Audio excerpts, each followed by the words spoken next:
Now, here we are this morning, canning our bean harvest. So we have these Cherokee beans, these lovely black Cherokee beans that we grew in our new tunnel this year. And we have these orca beans, steam. And they're patterned exactly like the orca whale, and they'll even have a little eye on them, so it's quite cute. So we're pressure canning these today, which means I'll be storing them in these jars. So these are little 200ml jars. I'm going to test this time to see if this is a big enough jar for the beans. So here's my pressure canner. So how you do this is you soak these overnight. So last night before I went to bed, I made sure they were all nice and clean, and I soaked them then, filled the saucepans with water and left them until this morning, whereupon I rinsed them out and then added fresh spring water, fresh well water to the saucepans, and you have to bring them to the boil and simmer them for 30 minutes before you start the canning process. Now the reason for all this soaking and simmering and boiling is to ensure that the beans are fully saturated and that they have expanded to their biggest size, so that they don't then expand in the jar, just for safe canning. These are quite big. Yeah, so that's why we're doing this. This is the stage I'm at, and after that then I will be filling the jars with the beans and using this liquid, but like the bean liquid itself, to put in the jars with the beans, can them, and then they will be shelf storage, so shelf stable then for ages. So the reason I can them is twofold. One, firstly, because the beans are ready to go. If you want to heat up your jar of chili or make your burrito or do whatever you want to do, beans are there ready. There's no pre-soaking the night before, no pre-cooking, no nothing. You just open your jar and use your beans. So when we have our chili, then we have our chili and we just put the beans in. I don't have to pre-plan from the night before and soak my beans.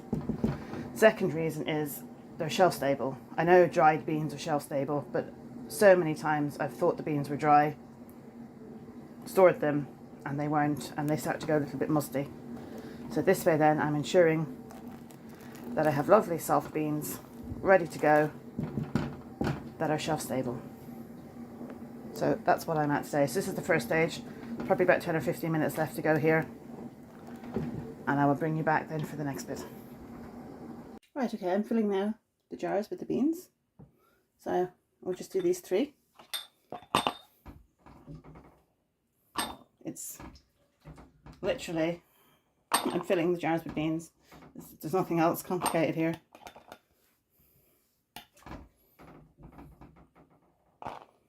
Now, there we go.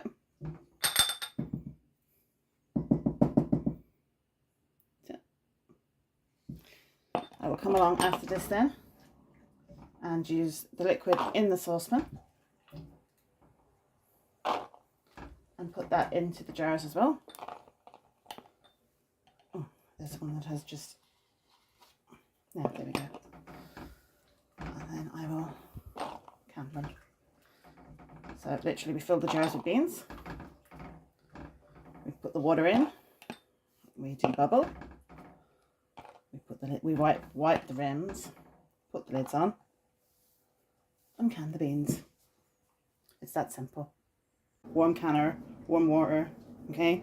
When you're using cold stuff, everything has to be cold, so it avoids cracking the jars. So warm jar filled with beans, topped off with liquid, debubbled. This is the debubbler, and at the other end it's headspace measure to see how much gap you've got on the top of your jars. So there's the beans in their liquid. Now that needs a tad more liquid after debubbling, which is normally the case. There we go. And what you do next then is you have a bowl with vinegar. Dip a cloth into the vinegar. I'll just move some of these out of the way. You can see exactly what jar I'm working on.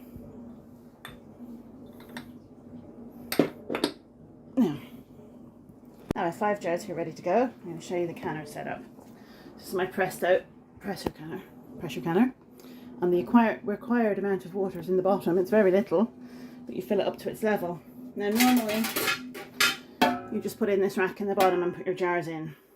But if I do that now, again, all these jars are in, the weight of the jars would bring the water level up, and it will be almost covering the bottom row of jars, which is a no-no. You need to pressure can in steam, in the steam part, not in the water. So I've put this little rack in the bottom, little riser, and then this goes in. So I will have, I think 16 jars fit here altogether. But here's 5 for now. And when this row is full, I have a second one of these, oh gosh, circle things. Oh, anyway, I have a second one of those, and I'll put that on top and then put another row of 16 jars. So here we go, there's 16 jars on that first rack. While I'm aware it is circle, we're going to call it a rack instead of a circle thing. At least I didn't say square. There you go, 16 jars there. And here is our last few jars remaining. So, filled up with liquid, debubble, that doesn't need a top, and that doesn't need a top up either. Yeah. Cloth in vinegar, wipe the rims, and I tend just to wipe the inside of the lid as well. There we go. So all these lids on now. Now, as I'm putting them on, I normally like to put them in. So here's my second rack. It's steamy. So that just goes in on top. No problem. And then as I tighten these lids, they just go in. Tighten the lid, it goes in. Tighten the lid, goes in. It's literally the same thing again and again and again. These are all simple steps. They have to be done, but they're all simple. So if you find you need to write yourself down a chart to look at, to follow all the steps in case you think you might forget, that's a good idea. So they're in there now. On top like that. Now I'm going to put my orca beans, the ones that I've filled in here, and the rest of the orca beans are going to have to go in round 2 of the canner, because that is full. It's full right up to the edge there now, you can see. So I'll just do these last few jars and then back for the next step. Now there we go, second row of 16 jars in the canner. Now you have to add vinegar into the canner rather, to keep your jars clean. So the vinegar that I've left in my bowl, I just add that in. And we'll get the next step. Now, here we go. All ready. We get our canner. Like so. Put the lid on. Turn the heat on. And then we wait until this comes up to heat. And steam starts to come from this spout here. So the whole process will be, this boils up, steam starts coming here, and once the steam starts coming out steady, you time that for 10 minutes. It's called venting. So you let the pressure canner vent steam for 10 whole minutes. Set a timer, don't guess. The reason for this is that it replaces all the air that's in the canner with steam. And at that point then, you put the little weight on here, which is this. Now this one is an adjustable weight. This is set for 10 pounds of pressure. If you're going to get one of these here, canners, get one of these weights as well. It's well worth the money, because you can't, if it gets damaged, you've no way of knowing. Well, I've no way of knowing. In America they have places they can go, extension officers they're called, to get these tested regularly. But this does the job, so I'm canning by weight, not by the dial. So anyway, after 10 minutes pressure or venting, this goes on. I'm going to do it now. like that. And once it comes up to its 10 pounds of pressure, the Americans, everything is done in America, and they say 5, 10, 15 pounds, but in reality it's 6, 11 and 15. So when this gets up to 11, which is now, I've turned this into a weighted gauge canner. So when this goes to 11, this starts to rock a little bit, and we turn down the heat and adjust it so that this stays rocking ever so slightly. And then you are pressure canning, and you can for the appropriate amount of time. In my case now it will be 75 minutes, because beans are 90 minutes for quarts or litres, and 75 minutes for pints or 500 ml, the American pint, or 500 ml jars. So normally you can in litre jars or 500 ml jars. These ones are smaller, but you still can't adjust the time down. You still have to do it for the 75 minutes. So these are canned under pressure for 75 minutes. It's all turned off then after the 75 minutes. When everything is cooled, this is down to 0. You'll just test this to see if there's any steam. If everything is cool, then you can take the lid off and take your jars out. Set your jars somewhere where you can leave them, preferably overnight, until they've completely cooled and sealed. And it's that simple. Right, I've had to get out my smaller canner as well. This one at the back is a 23 quart or 23 litre, and this one is a 16. So again, I've had to put something underneath to bump up the rack, and I get one row of jars in here, so that's 16 more cans if I have the beans to fill those, but you can put 16 in anyway. And so I've moved that there to the back ring, and I just have these jars warming in here. So when these jars are warmed up, I'll fill them with the beans that I have waiting, and we will have 2 pressure canners on the go. So here we are. I didn't quite get 16 jars. 1, 2, 3, 4, 5, 7. It's not 16, but anyway, we had to run the canner regardless.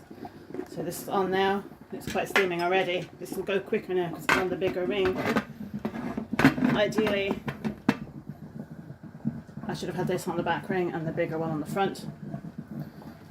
But it's the way things work out. This one is almost ready to start steaming. So is this.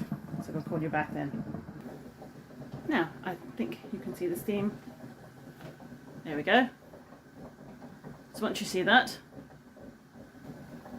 steam. Yeah, there we go. It's a good shot. Set your timer for 10 minutes and just let it do its thing for 10 minutes. Now, just enough space to make a cup of coffee. I did manage to switch the canners around. That's a better job that way. Right, I'll see you in 10 minutes. Now the 10-minute timer has just gone off. That's been venting for 10 minutes, and this little pressure indicator has risen. So always I normally keep this weight in my pocket, and if I don't have pockets, I have a designated place to keep these once they come off the canner. So that just pops on, just like that. And then we wait for pressure to come up. Now, when you're putting these on, you just put it straight on. It's a good idea to practice first. So don't be fiddling and be afraid to put it on. It just goes straight on. It's no problem, but I do find it advisable just to practice first so you can get the idea of putting it straight on. But there's nothing to be afraid of. It just goes straight on. So now we're waiting again. Right, so here we have it. The jigglers just started this second, and we're up past 11. Now the gas is still on full. I haven't turned it down yet.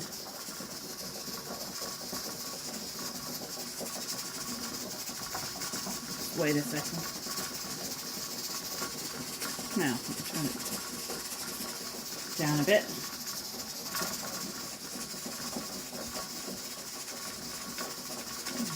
It's just, again, it's a matter of just waiting and getting it as long as you can. Even if your gauge isn't working, which mine is, you can see if the pressure was starting to drop because the needle would fall back down. So as long as the jiggler is jiggling, doing its thing, and the pressure is neither gaining nor falling away, or dropping rather, you're good. So it's just a matter of waiting. Once you're happy that, which I am happy at that, so the gauge isn't moving and the jiggler is jigging. Anything the jiggler is jigging a tiny bit too much, I'll just keep an eye. Now the important thing is to not go mad adjusting things up and down all through the canning process. Is set it, I'll come back to it in about 20 minutes or so, and if this is racing and this is built up, I will adjust it down a little bit, but you must be careful never to let it drop below the pressure, or else you have to turn the whole thing off, let it cool down and start again. So I tend to try and get it set up now if I can, and make sure that that's all as it should be, and then 75 minutes just sitting there like that. No, see, it's gone a bit mad now. We'll have to turn that down. I turned it down, so this gauge had started to build up. It was nearly at 12, so that's sitting there just at the edge of 11 now. But I don't go by this, I go by the weight, which is why I got this little jiggler. The weighted jiggler for the Presto Canos. So normally what happens is I turn it down so much that this all calms down and the pressure starts to drop, then I know I've done it down too far, and then I tweak it up at the back a little bit. But that is just perfect. It's jiggling ever so nicely and the pressure is not dropping. So now I'm going to set my timer for 75 minutes. Now, there we go. 2 jigglers jiggling. I've just adjusted the heat on the back one. Now here's what I was saying about the dials. This one here is at least a good 12, this one. And that one back there is only at 10. So the dials are different. So that's why I go by the weights. I only use the dial for the needle to make sure the pressure is either rising or falling. And then all important coffee. But yeah, there we go. So I've just set the timer for the back one for 75 minutes. I think there's about an hour left in this one, and then we'll turn them all off and let them cool down. Well, the timer for this canner has just gone off. So there we go, we just turn off the ring. And all starting to slow down, and it has in fact stopped now. The other one is still going. So, jiggler has stopped. The pressure now will start to decrease. This will fall back down. And once the pressure is at 0, I will test this. Do not touch anything now. You just simply, again, have to wait. I think it takes about half an hour, 40 minutes, depending on how long it was running for. And yeah, you just got to wait again. There's 6 minutes left in the one behind, so in 6 minutes time I'll turn that one off as well. There we go. The little, I can just show you. The little, this has just popped down. I've just heard it. Would have been nice to catch it on camera, but we'd be standing here for half an hour looking at it. Then it would never go down. So anyway, this is at 0. The thing has dropped down. And you just check this. See? No steam. Put it away where it goes. It's too hot to go in your pocket now. And then we straight away open this. Now you must open it this way, because there is steam. See? And make sure you give it a little shake for the drips as well, so you don't burn your face or your toes. And there we go. 16 jars of beans. And then with your jar lifter, you just lift them out. We'll get one out.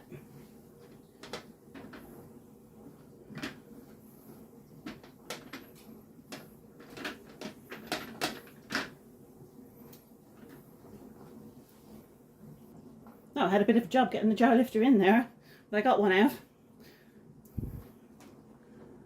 But there we go now.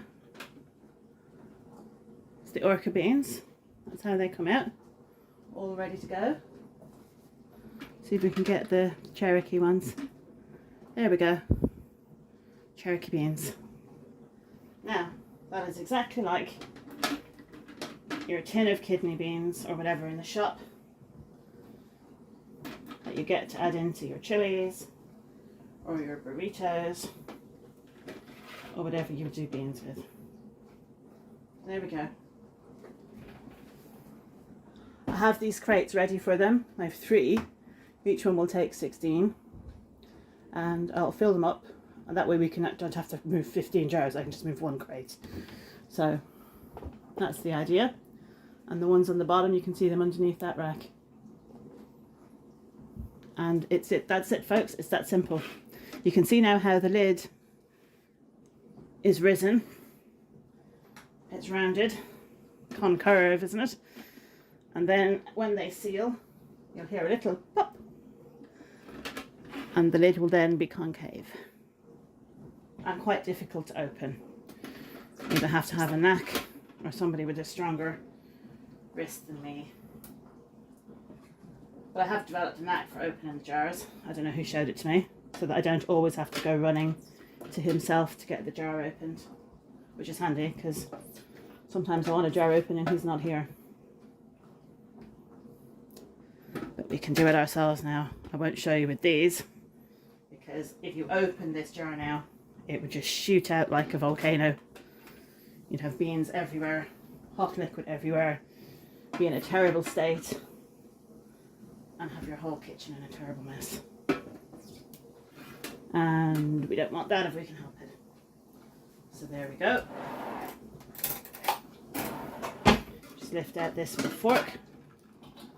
Again, just be careful of the drips. And there's the second row. And I will take you back then. Might even be tomorrow when they're all cooled and the lids have, well, this evening the lids will have sealed and they've all concave down.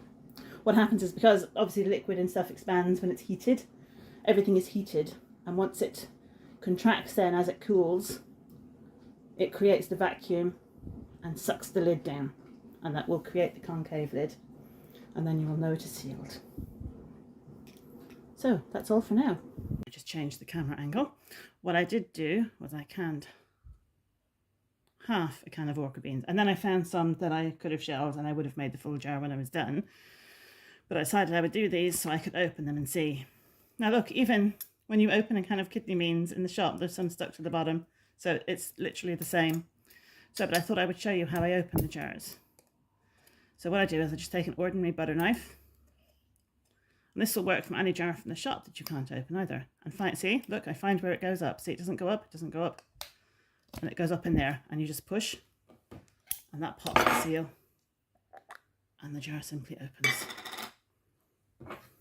Now I thought I could look at those beans. They are very good indeed. Really soft. That is so cool. That's exactly what we were going for. Now, I don't know if that's your jam, but that's what we wanted. We wanted a little jar of beans